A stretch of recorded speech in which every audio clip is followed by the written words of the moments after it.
Alors, quoi faire pour être un leader qui est heureux, qui est apprécié par son équipe, qui voit son équipe également grandir? On va parler de ça. Et dites-moi déjà d'abord si vous êtes heureux dans cette activité. Est-ce que vous êtes épanoui? Est-ce que vous arrivez à vous épanouir dans cette activité? C'est vraiment très important d'être heureux, de s'épanouir. C'est pas toujours évident. C'est pas toujours évident. Croyez-moi, parfois on passe par des phases difficiles, mais c'est quand même très très important d'être heureux, d'être épanoui au quotidien. Alors, pour devenir un leader heureux, vous devez d'abord créer ce qu'on appelle une culture d'équipe. C'est indispensable de créer vraiment une véritable culture d'équipe. Si vous ne faites pas ça, si vous ne vous souciez pas de la culture d'équipe que vous allez créer, eh bien en fait vous allez être obligé de travailler beaucoup plus, vous allez être obligé de recruter beaucoup plus de personnes que vous devriez, vous allez être obligé de remplacer en permanence des personnes qui sont inactives parce qu'elles n'ont tout simplement pas le sentiment, elles auront plutôt le sentiment de vous avoir déçu, d'être dans un sentiment d'échec et donc de ne pas se sentir à leur place. C'est très important, si vous commencez à avoir une équipe, même si c'est encore embryonnaire, même si c'est encore que quelques personnes, de vraiment faire très attention à la culture d'équipe que vous allez mettre en place dans votre équipe. Ok? Mais qu'est-ce que ça veut dire exactement de créer une véritable culture d'équipe? Il n'y a pas vraiment de définition précise, mais je peux vous la décrire de cette façon-là. C'est en fait de créer un environnement dans lequel les personnes se sentent bien, quel que soit leur degré de motivation et leur désir de résultat. J'ai juste répété cette phrase. Donc de créer une bonne culture d'équipe, c'est créer un environnement dans lequel les personnes se sentent bien, quel que soit leur degré de motivation ou leur désir de résultat. Et je vais vous donner deux exemples qui normalement devraient vous parler pour que vous compreniez bien à quel point, et surtout si vous êtes dans l'activité du marketing de réseau, si vous êtes un entrepreneur, manager, ça vous concerne peut-être pas forcément. Quoique, mais si vous êtes dans le marketing de réseau, et on ne parle pas de management, on parle de leadership, c'est très différent. Je vais vous donner deux exemples, dont un qui me parle beaucoup parce que c'est quelque chose que j'ai fait dans mon passé. Imaginons que vous fassiez partie d'une paroisse. Voilà, que vous soyez chrétien, juif, musulman, peu importe. Vous faites partie d'une paroisse, d'une église, et quand vous allez à l'église, vous mettez uniquement 2 € dans la corbeille de la quête, parce que vous n'avez pas les moyens de mettre plus. Et vous êtes d'un seul coup moins bien traité ou respecté que ceux qui mettent 10 €, 20 € ou 50 €. Est-ce que vous allez avoir envie de continuer à faire partie de cette église parce que vous n'êtes pas en capacité de pouvoir mettre plus d'argent dans la quête? Vous donnez en fait ce que vous pouvez parce que vous n'avez pas les moyens de faire plus, d'accord? Et bien c'est exactement la même chose dans notre business. Et quand on reparle encore une fois des paroisses, les prêtres, les paroissiens, ils comprennent ça. Ils vous acceptent, quelle que soit votre situation financière. Et si vous n'êtes pas en capacité de donner beaucoup d'argent, ils vont pas d'un coup vous faire vous sentir mal parce que vous n'êtes pas en mesure, pour le moment, de donner plus d'argent, d'accord? Même chose, imaginons que vous soyez un directeur d'un club de gym. Et ça a été mon cas. J'ai été pendant 12 ans, j'ai géré des clubs de gym qui étaient mes clubs de gym.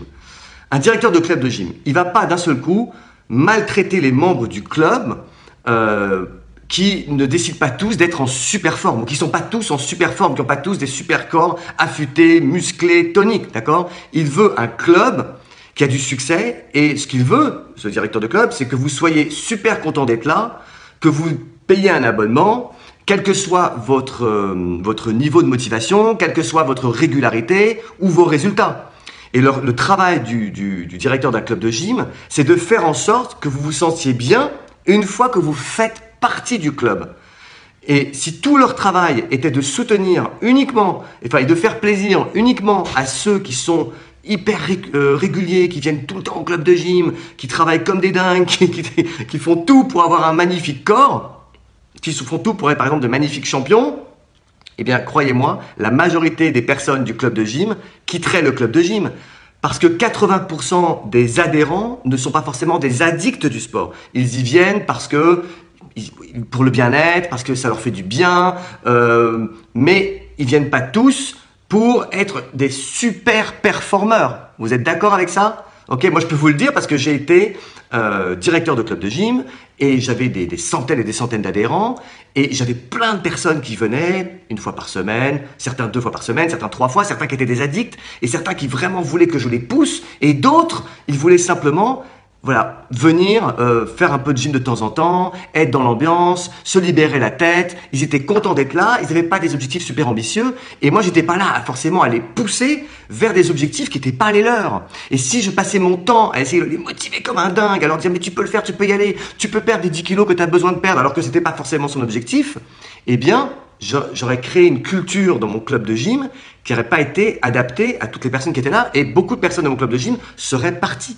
Et c'est exactement, je vous ai donné ces deux exemples, que ce soit l'exemple d'une paroisse ou l'exemple d'un club de gym, c'est exactement la même chose dans notre business. Si en tant que meneur de votre équipe, vous mettez en avant ou vous félicitez uniquement ceux qui sont des super performeurs, vous allez faire se sentir mal ceux qui n'ont pas forcément un niveau de motivation qui est élevé. D'accord, qui ne produisent peut-être pas énormément, qui n'ont pas beaucoup de résultats, en tout cas peut-être pas pour le moment, qui prospectent pas forcément beaucoup. Et vous risquez, en ne félicitant que, ou en ne mettant en avant que ceux qui sont des super performeurs, de repousser ceux qui ne sont pas des super performeurs. Or, il faut faire très attention, parce que ces personnes qui ne sont pas forcément hyper motivées représentent un grand pourcentage de votre organisation. Donc, en ne mettant l'accent, en ne félicitant, en ne motivant que les quelques pourcentages de ceux qui sont super motivés, vous risquez de repousser tous les autres. Et vous ne savez jamais ce qui peut se passer. Certaines personnes ne sont peut-être pas motivées pour le moment ou prêtes à fournir tous les efforts nécessaires pour avoir de super résultats, mais peut-être qu'ils le seront. Donc, c'est très important de ne pas leur donner l'impression que pour le moment, ils ne sont pas à leur place dans votre équipe. C'est pas une bonne façon de motiver votre équipe. Et je ne dis pas que vous ne devez pas bien sûr féliciter les personnes qui sont super performants et les personnes qui réussissent. Bien évidemment que oui, vous devez les féliciter. Mais vous devez aussi reconnaître les premiers résultats. Vous devez aussi reconnaître les petits efforts, les premiers efforts, les petites victoires. Parce que c'est en encourageant les petites victoires que vous motivez ensuite les personnes à avoir de plus grandes victoires. Et ça, c'est très important de le comprendre. Bien sûr que parfois on se dit « Ah, la personne vient de faire juste sa première vente, je vais quand même pas la féliciter devant tout le monde. » Ben si, en fait, vous devriez. Vous devriez parce qu'il y a beaucoup de personnes qui sont dans ce cas dans votre équipe et qui, lorsqu'elles voient qu'une personne est félicitée pour sa première vente, pour son premier parrainage, eh bien, les autres se disent « Waouh, c'est super, on ne reconnaît pas que les super performeurs, ceux qui sont au top, mais on reconnaît aussi les premiers pas, on reconnaît aussi les premiers efforts. » Et encore une fois, je vous le dis, je vous le répète, c'est en motivant, c'est en encourageant les petites victoires que vous allez motiver les personnes à avoir de grandes victoires. Est-ce que déjà vous êtes d'accord avec ça? Ok, c'est vraiment, j'espère que vous le faites aussi. Et c'est pas évident parce que moi aussi j'ai eu parfois ce défaut de ne féliciter dans mes équipes que ceux qui étaient des super performeurs. Mais il faut aussi laisser la place à ceux qui pour l'instant fournissent des petits efforts et qui sont peut-être déjà des gros efforts pour eux. Donc en tant que bâtisseur de votre business, leader ou peut-être futur leader, et j'espère que vous êtes de votre côté en route pour devenir de futurs super leaders, vous devez comprendre ça, vous devez l'accepter et ne pas être déçu aussi par ceux qui pour l'instant ne font pas grand chose. C'est pas grave. N'ayez pas de fausses attentes sur tous vos équipiers. Certaines personnes n'ont tout simplement pour le moment pas le même désir que vous et c'est ok, c'est ok. D'accord? Donc tout le monde n'est pas obligé, par exemple, de se faire un super branding sur les réseaux sociaux. Je conseille aux personnes qui sont super motivées et qui veulent aller loin de le faire. Mais ce ne sera probablement pas le cas de toutes les personnes qui sont dans votre équipe. Vous n'êtes pas obligé de dire à tout le monde de faire des Facebook Live. Moi, bien évidemment, je pousse les gens à faire des Facebook Live. Mais surtout, je vais motiver ceux qui ont de grands objectifs et en plus de ça, qui ont envie de le faire au travers des réseaux sociaux. Mais je ne vais pas pousser et quelque part obliger tous les gens de mon équipe à le faire. Ok, parce que si j'essaie de le faire, ce que je sais, c'est que la majorité ne le feront pas. Et si je les pousse trop, ils vont se dire, ok, mais en fait, si il faut faire absolument ça, bah moi je suis pas prêt à le faire, et donc j'ai pas ma place ici, j'ai pas ma place dans cette équipe.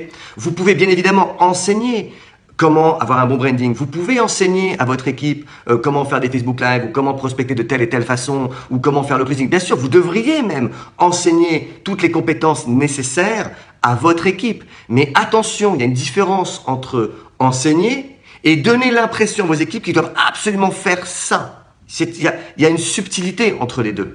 Donc ne les obligez pas à aller là où ils ne sont pas prêts à aller pour le moment ou voilà, ils ne sont pas encore prêts à aller pour le moment. Et je vais même vous dire plus loin. Je vais aller un peu plus loin. Certaines personnes sont extrêmement heureuses de ne pas gagner beaucoup d'argent dans cette activité. Et croyez-moi, je vous promets, il y a plein de gens qui sont extrêmement heureux d'être dans l'activité, d'être dans votre business, même si pour le moment, ils gagnent que quelques centaines d'euros par mois. Voire, peut-être même qu'ils gagnent que quelques dizaines d'euros par mois. Peut-être qu'ils ont fait qu'une ou deux petites ventes, mais ils sont quand même extrêmement heureux de faire partie de votre équipe. En tout cas, j'espère que même ces gens-là se sentent heureux de faire partie de votre équipe. Il faut de tout dans une équipe. Des super performeurs, des personnes qui sont là pour gagner un complément de revenu, des personnes qui sont juste là aussi parce qu'ils sont heureux d'être là dans votre équipe, quel que soit leur niveau de réussite. Et moi, j'ai eu des personnes dans mon équipe, et j'en ai encore, qui, même en plusieurs années, n'ont jamais atteint même ne serait-ce que le premier palier, font des ventes de temps en temps, mais ils sont simplement heureux de faire partie de l'équipe. Ils sont heureux de participer aux webinaires, ils sont heureux de regarder les vidéos, ils sont heureux de venir assister à des réunions, à des événements, parce qu'ils aiment la communauté, ils aiment cet esprit d'équipe. C'est un peu comme une famille, ils sont tout simplement heureux d'être là, et ces personnes-là sont importantes, et vous ne savez jamais ce que l'avenir peut leur réserver. Peut-être qu'à un moment, ils vont d'un seul coup se mettre à accélérer et à changer les choses. Donc croyez-moi, il y a des personnes qui sont très heureuses de faire cette activité, même si ils ne gagnent pas beaucoup d'argent. Et ça peut peut-être vous sembler impensable, si pour vous c'est une évidence parce que vous avez des grands objectifs, et donc pour vous être dans cette activité c'est forcément parce qu'on a envie de réussir, on a envie de faire quelque chose de grand, mais votre vérité n'est pas forcément celle de tout le monde, d'accord?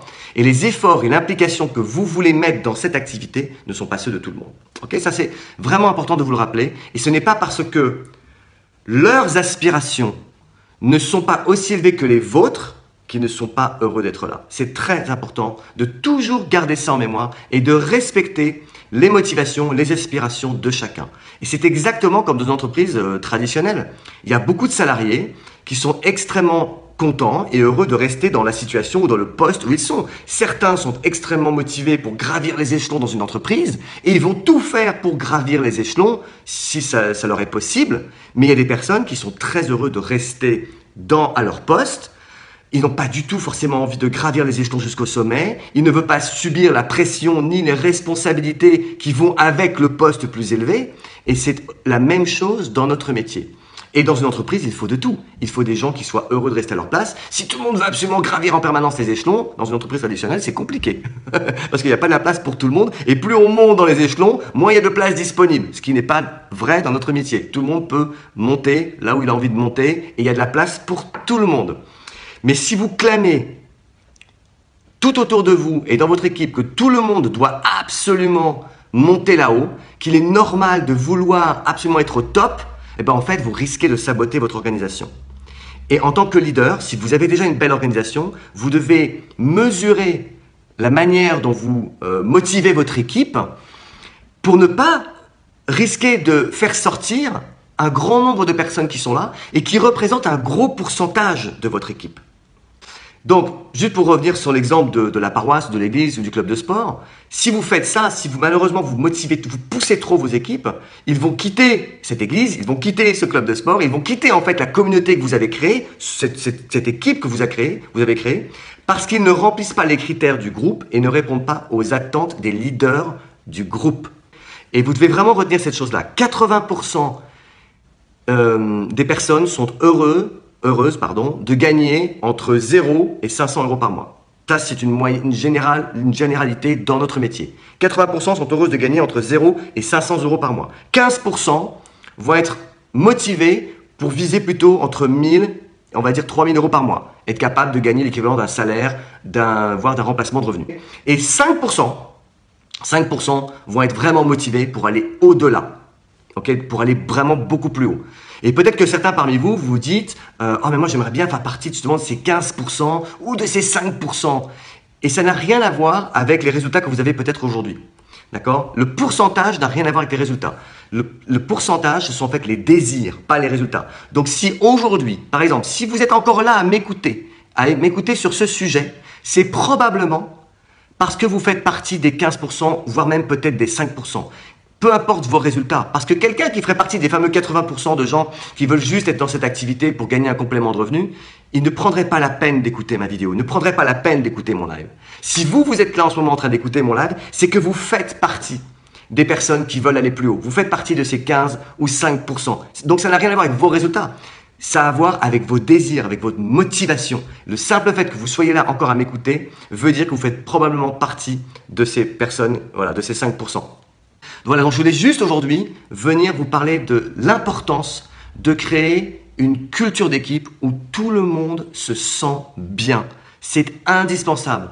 Et nous, quand on est leader et quand on veut aller haut, on a vraiment envie de trouver bien sûr d'autres personnes qui soient comme nous. Et bien sûr, mais dans votre équipe et dans les équipes de vos équipes, encore une fois, la majeure partie des gens ne seront pas forcément motivés pour aller au top. Et ce n'est pas un problème.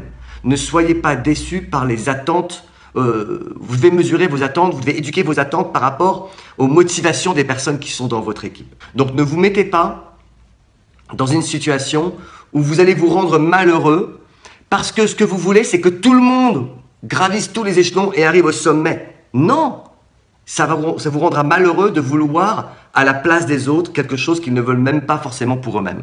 Et soyez heureux pour les motivations des uns et des autres. Alors bien sûr que votre rôle, c'est aussi de motiver ceux qui veulent aller au top. Bien sûr. Mais il faut bien faire la part des choses entre ceux qui veulent aller au top, ceux qui veulent aller à la moitié de la montagne et ceux qui veulent pour l'instant rester au niveau de la vallée et qui sont très heureux de faire partie de l'équipe. Et donc, c'est important que la culture de votre équipe soit bien aussi pour ceux qui sont en bas, d'accord? Et ça représente la majeure partie de votre organisation. Si vous n'êtes pas encore abonné à ma page, abonnez-vous à ma page pour recevoir régulièrement les lives que je fais, les formations. D'ailleurs, j'arrive très bientôt avec une super formation. Je vous en dirai plus. Elle est quasiment finie, elle est quasiment prête. Et n'hésitez pas, voilà, cliquez sur j'aime et vous pouvez même vous abonner pour voir mes posts en premier si vous voulez, voilà, recevoir au quotidien ou régulièrement une petite dose de motivation, de formation. Partagez ce live avec votre équipe aussi pour qu'ils le comprennent très tôt dans le business, voire même pour que vos leaders, si vous avez des leaders au-dessus, comprennent l'importance de respecter tout le monde, de faire en sorte que votre équipe soit une communauté dans laquelle tout le monde se sent bien, tout le monde se sent à sa place, quel que soit son degré de motivation. Ça vous évitera d'avoir des personnes qui quittent l'équipe parce qu'ils ne se sentent pas bien, parce qu'on les oblige, parce qu'on les force, parce qu'on les menace de ne pas monter en permanence au niveau supérieur alors qu'ils sont tout simplement heureux d'être là. Je vous embrasse très fort, je vous dis à très bientôt, passez une bonne journée, ciao.